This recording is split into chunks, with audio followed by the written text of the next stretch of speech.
Natunton sa aklan ang pinaghahanap na miyembro umano ng Kidnap for Ransom Group. Hindi pera ang hinihinging kapalit ng grupo ng suspect, kundi droga. At nakatutok si John Consulta, exclusive.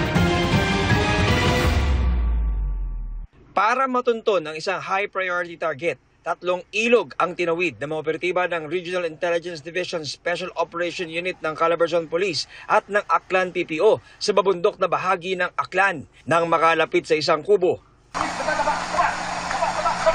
Naresto ka namin sa kalakid namin. May karapatan kang manahimik kung magsawalang tibo. Arestado ang 26 anyos na bahagi umano ng isang Kidnap for Ransom Group. Bago nagpunta sa Aklan, ay nagtungo muna ito sa Imus, Cavite para takasan ang kanyang kaso. Dating nagme-maintain ng plantation ng marijuana sa Cordillera Administrative Region, no? Hanggang sa naging kidnap for ransom na yung binuo nilang grupo.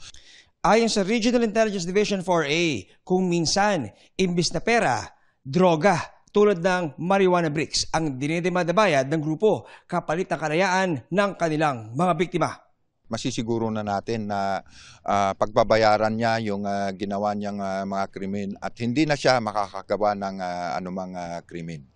Sinusubukan pa namin makuha ang panig ng inaresto na ibinibiyahe na papuntang La Trinidad, Benguet. Para sa GMA Integrated News, John Consulta, nakatutok 24 oras.